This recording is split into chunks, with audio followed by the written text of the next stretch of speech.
on your radar? Well, last Friday, a New York grand jury finally indicted Donald Trump, as expected, relating to alleged hush money payments made to porn actress Stormy Daniels. It's the contention of Manhattan District Attorney Alvin Bragg that these payments violate campaign finance law. Now, Republicans and conservatives are universally furious that Bragg has taken this extraordinary step, and in their vociferous criticism of Trump, many have described Bragg as funded or supported by George Soros, the billionaire supporter of liberal causes and general boogeyman for people on the right.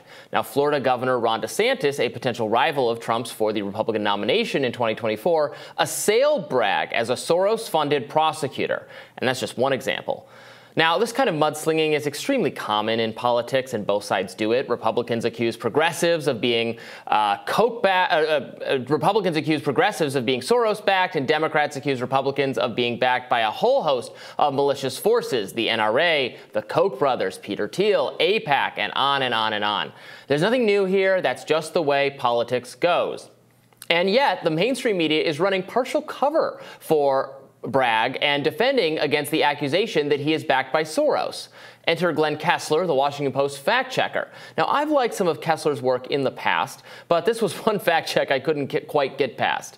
He writes, quote, "The incendiary claim that George Soros funded Alvin Bragg plays into anti-Semitic conspiracy theories that Soros, a Hungarian-American Holocaust survivor, is a wealthy puppet master who works behind the scenes to manipulate elections and further his goals. The Anti-Defamation League said in 2018 that Soros figures in a significant number of anti-Semitic tweets," end quote. And that's not the only person raising this issue. Here's MSNBC addressing the matter, and please note the chyron. Joining me now is Peter Beinart, editor-at-large with Jewish Currents, an MSNBC political analyst and a professor of journalism and political science at the Newmark School of Journalism here in New York City. Peter, thanks for joining us. I've touched on this a few times in the last few nights, but I don't think there's enough that you can say about this, because literally every response from an elected Republican has included the expression Soros-backed district attorney. You know, I said to somebody it's a dog whistle. They said it's a train whistle. It's a blowhorn. It's not a dog whistle. While it's undoubtedly true that some people oppose Soros' influence because they are racist and he's Jewish, look, many others oppose him simply because he spent millions of dollars bankrolling political figures and causes that they don't like. Soros spent $27 million trying to prevent President George Bush's re-election in 2004. You're not an anti-Semite merely for noticing that that's a lot of cash. Now, as to the matter at hand, Kessler gives the claim that Soros backed Alvin Bragg 3 Pinocchios, saying it's ultimately misleading, even though he notes it's, quote, technically correct. The complicating factor here is that Soros did not fund Bragg directly. How it worked is that Bragg received support from an organization called Color of Change, which is a progressive criminal justice group, when he ran in 2021. Color of Change pledged to spend $1 million on Bragg. A few days after making that pledge, Color of Change received $1 million from George Soros. Now, Color of Change did not actually donate the full $1 million to Bragg. Their final amount was just shy of $500,000. Still, that was a large expenditure. Bragg's total haul during his campaign was just over $3 million, so that's a significant chunk of it. Money's fungible, so it doesn't really matter if the literal dollars that Soros gave to Color of Change were the ones they gave to Bragg. Money is money. Now, I accept that for accuracy's sake, it'd be better to say Soros-backed than Soros-funded. But come on. I don't remember such careful distinctions being drawn when everyone in the mainstream media was bemoaning the Koch brothers' allegedly pernicious influence on political spending. Many mainstream outlets, including the Washington Post, have referred to individuals as Koch-supported, Koch-funded, and Koch-backed, even though the Kochs often send money not directly to candidates but via intermediary organizations. Now, disclaimer, I have worked for some of those organizations in the past, so take what I say with whatever grain of salt you like. But it's just silly to pretend that Alvin Bragg, who, as a progressive prosecutor and criminal justice reformer, was funded, albeit indirectly, by Soros. But look how Ben Collins, NBC's disinformation reporter, framed the issue. Donald Trump Donald Trump Jr. and Ron DeSantis have all claimed Alvin Bragg is Soros-backed or aligned since news of the indictment dropped, Collins wrote. In reality, Soros has never met or spoken to Alvin Bragg, according to a CNBC story from last week. Never met?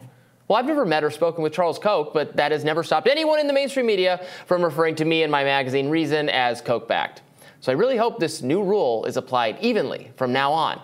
You're not considered to be backed by a specific billionaire unless you're really like BFFs or something. Very, very silly stuff, Washington Post and others. So I don't know if you follow this, Batya, but it's so funny. I mean, like, you're right. You're exactly right. If the Kochs like sneeze in the general direction of an organization that exists in some state, right? They are Koch-backed. But if George Soros, a 90-plus-year-old billionaire, doesn't personally hand you a check, it's wrong to say that it's Soros-backed. This standard of misleading, though correct, right? Isn't that just at the heart of so much of this, disinformation industry, right, that exists primarily to call people racist, as in this case, in order to hide the massive class divide that liberals, especially liberal elites in the media, are benefiting from. Kudos, Robby. What a great radar. Thank you. Thank you. And, I get so annoyed with this, the kind of, follow the money sort of obsession, journalistically reporting in mainstream and progressive outlets. That's always true for conservative causes. The NRA, we hear that all the time. How much money do they get from the NRA and so on? Which that's fine. Call that, if you disagree with those groups and you think what they're spending on is bad, absolutely you should criticize it. But that's just what Republicans are doing here. It's not, a dog whistle or a train whistle, as in that MSNBC clip the host said. To any criticism of George Soros is anti-Semitic. That's not fair to people who disagree with the policies that George Soros represents. I don't disagree with all of his policies. I'm sure I disagree with some of them.